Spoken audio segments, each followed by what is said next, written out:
to come to Momma.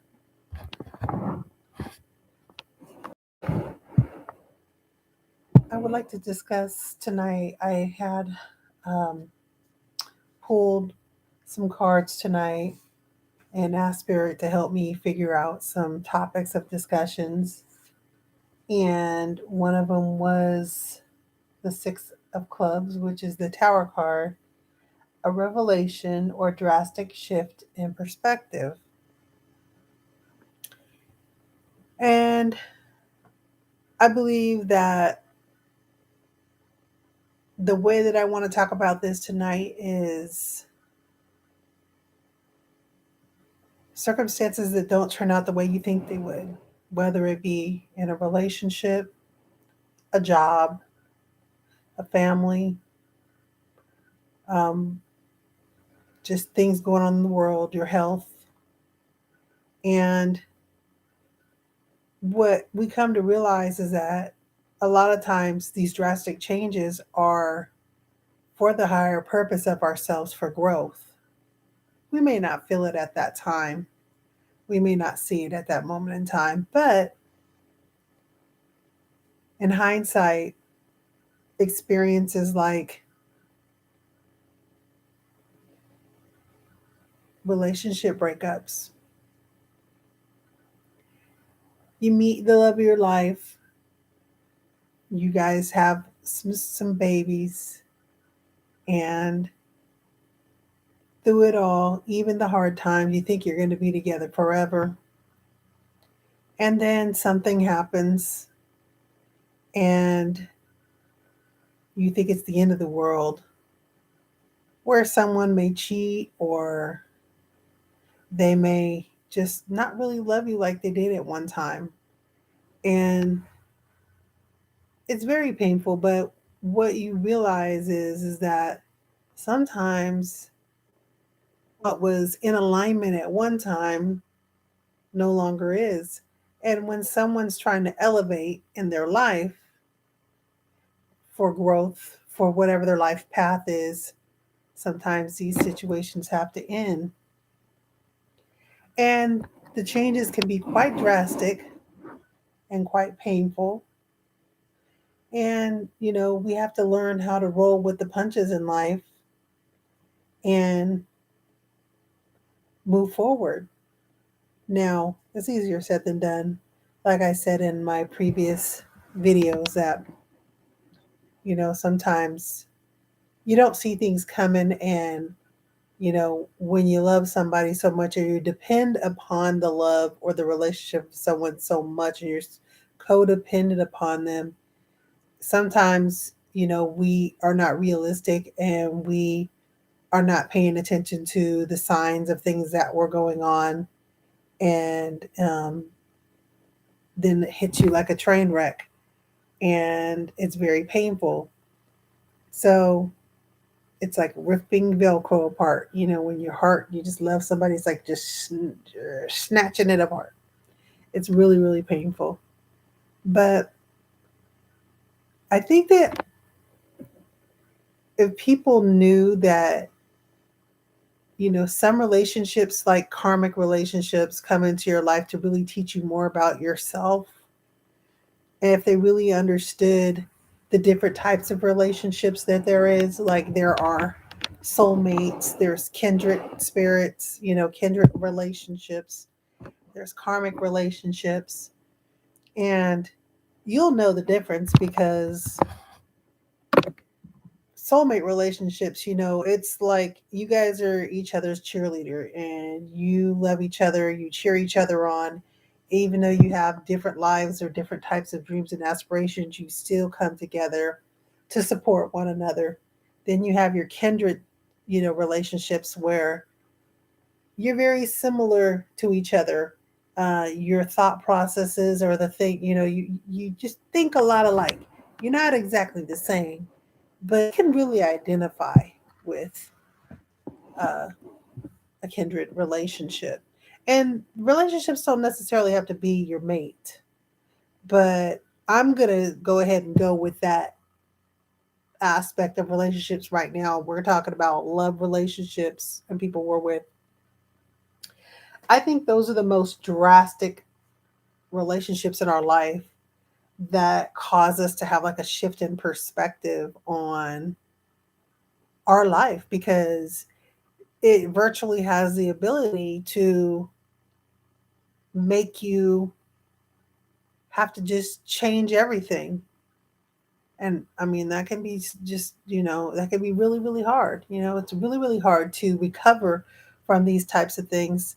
But, you know, when we incarnate on this planet, we come here with a path that we're supposed to be on. There's a purpose here.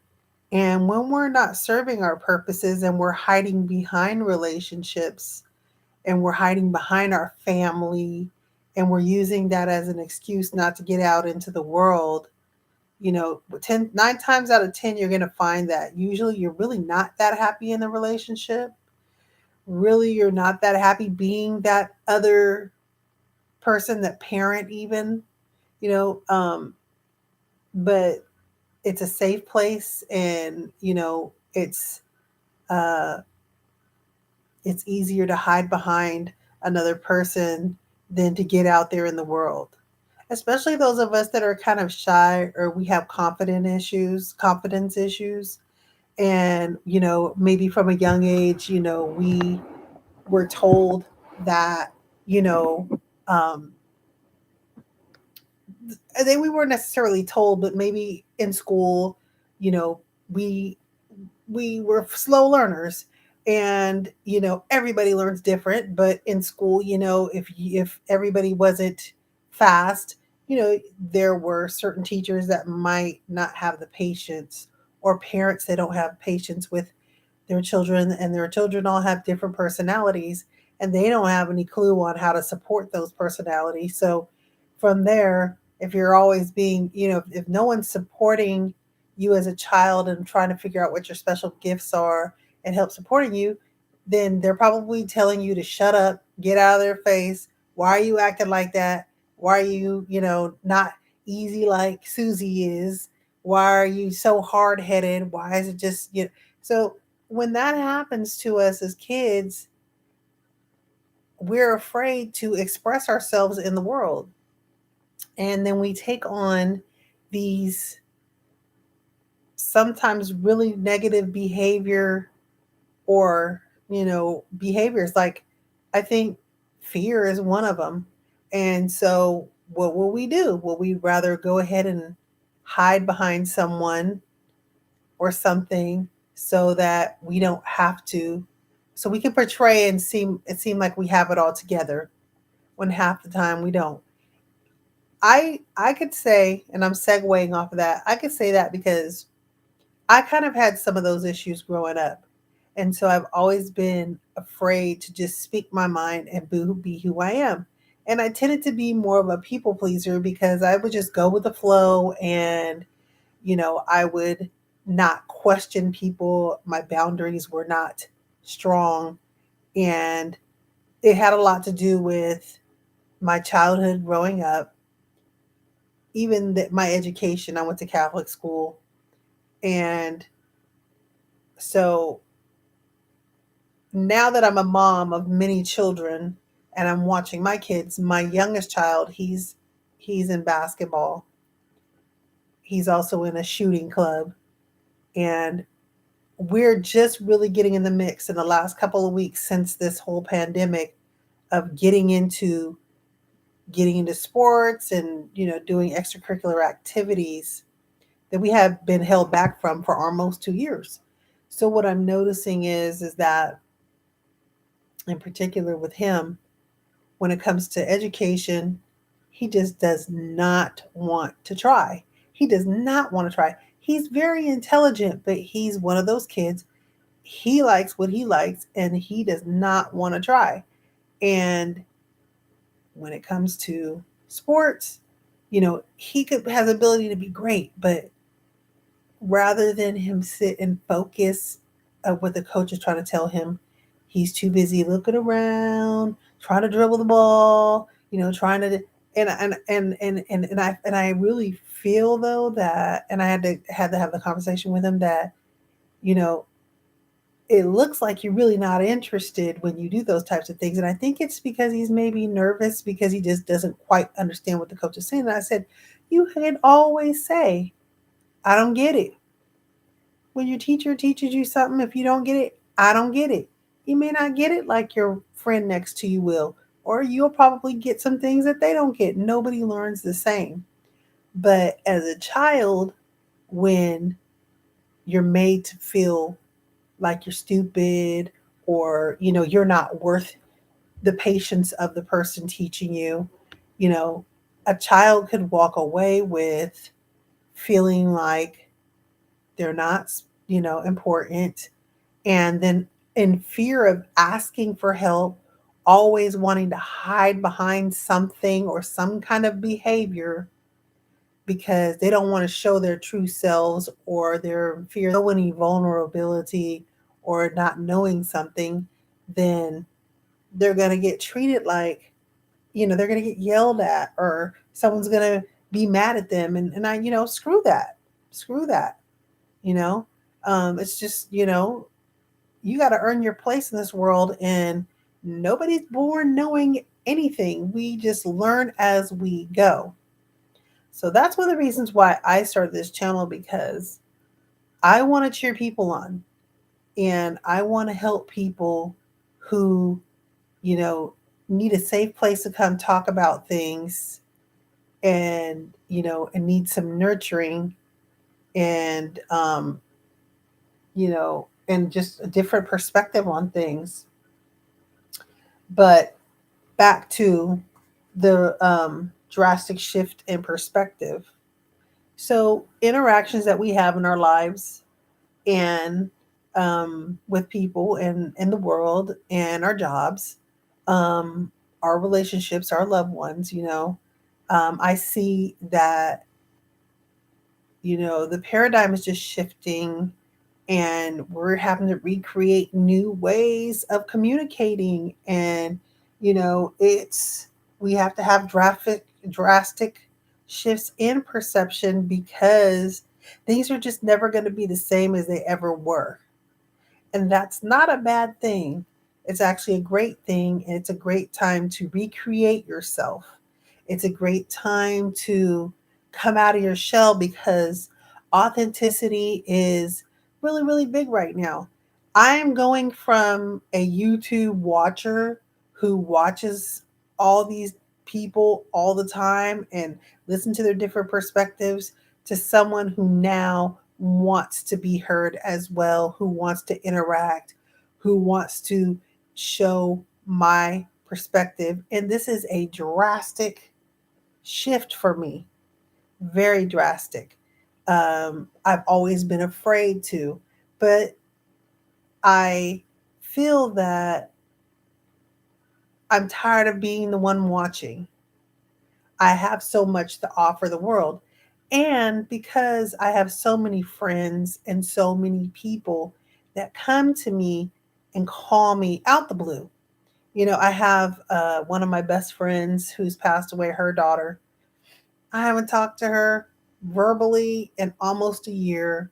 She's had a whole baby. I might see her on like Facebook, but this is one particular, I call her my niece, that when she has issues, relationship issues and stuff, she comes to me for comfort, and she comes to me for advice.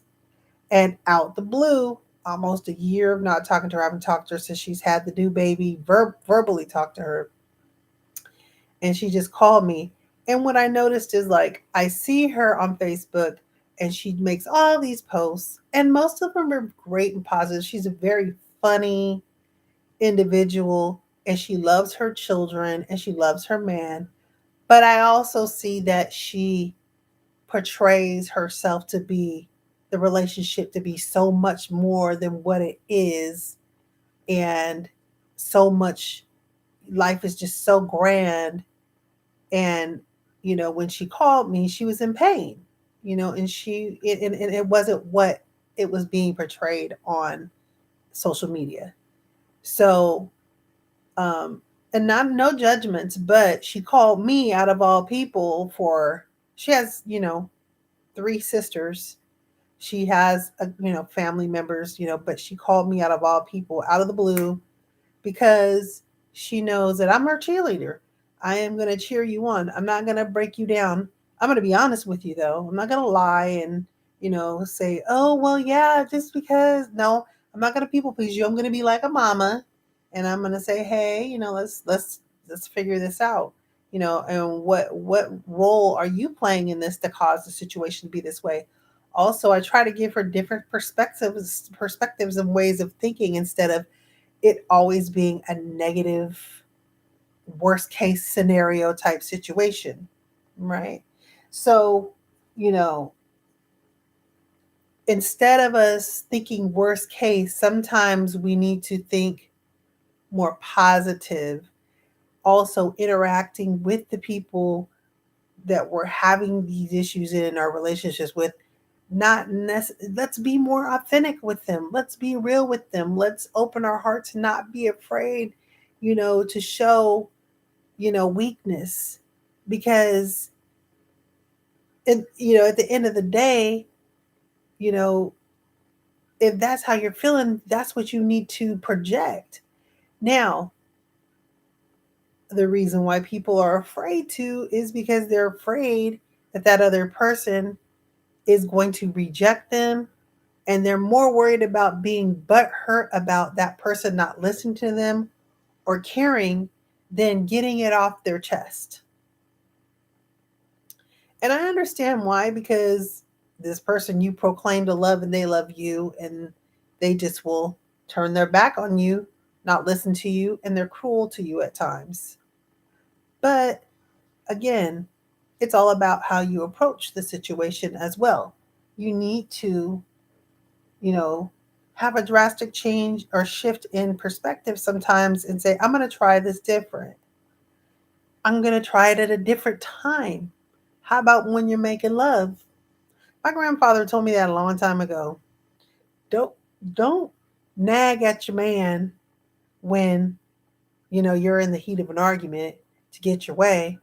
Do it when you're making love. You're more susceptible to probably get what you want. Coming from a man's perspective, but I mean that kind of stuck with me, even though I never really have done that. But women, we have our feminine ways of getting things out of our, masculine men. And, you kill more flies with honey. I'll tell you that. And, if you want a good, um, if you want the situation to turn out better for you, you're going to want to try to approach it from a more positive situation. And you don't do it when you're in the heat of an argument. It's okay for the house to be quiet and people not to talk for a while, you know, and it's okay to try to choose the proper time when you're going to both be more both receptive to talking, about whatever situation it is. But a lot of times we're more fearful of the outcome before the outcome even happens. And so, it's time for us to start making some, shifts in our perspective about how we're dealing with things. Um, just like I would also just, speak on being a mom. I've had 8 children and so many different personalities. And I'm not done raising them. And even the ones that are grown, they still come to mama. And, but, I want them to be able to come to me no matter what the situation is. But they also know that I'm not gonna lie to them. I've never been the kind of person that's gonna say, "Well, you and your friends got into it and you're right about everything and you didn't do anything wrong." No, I'm like, what role did you play? And even if they were wrong, what boundary did you allow them to cross? You know, um, you allowed it early on for them to continue on treating you this way. There's that saying, "Fool me once, shame on you. Fool me twice, shame on me." So, you know, there comes a time when we have to take responsibility for our actions, um, or non-action, in our lives, and we allow people to overstep their boundaries with us, and it hurts us. It hurts us, and the more that you allow people to overstep the boundaries, the more it hurts you as a person. So trust me, I know. So I'm learning that now. And so I'm feeling though that I would just say that in the last couple of years, um, I've had a drastic shift in my perception or perspective, I'm sorry, of just the way life is right now. We all need to be working towards building our future. And it is a great time to be alive no matter what's going on. And it's a great time for us to be building relationships with people who are kindred like us and think similar to us so that we could build. It's a great time to, you know, study and learn new things. And um, you have the whole wide YouTube education. And I've learned so much. I mean, you can go and see literal classes from Stanford University and Yale. And, you can literally sit in and listen and watch specific classes on behavior and communication. And, then you have the metaphysical conscious communities. Um, you have people from different countries and different beliefs. And so if you're seeking whatever you need, you will find it, with this internet. You can find it. And it's time. It's time. If you want to learn how to grow indoors, if you want to learn how to farm outdoors, if you want to learn how to go to find the top picks and make, go to the Dollar Tree and learn how to make these high end looking decorations for your house with for a couple of dollars. I love, just, sometimes when I have time, watching and looking at these types of things, getting ideas about how I want to do things. So, as I'm entering into the YouTube world, I want to get um, creative with, how I am dealing with the world. And I want to help people more than anything. So the more people like and subscribe to my channel, we'll be able to interact and do live chats. I might do some oracle readings and, you know, come up with some different topics of discussion. But more than anything, with the shift in the world and so many things going on that can distract you, we're forced to make, a drastic shift in our perspective on life. Because, like I said before, it'll never be the same. And that's not good or bad. It just is what it is. So I will go on ahead and close this because it is late. It's the AM where I am.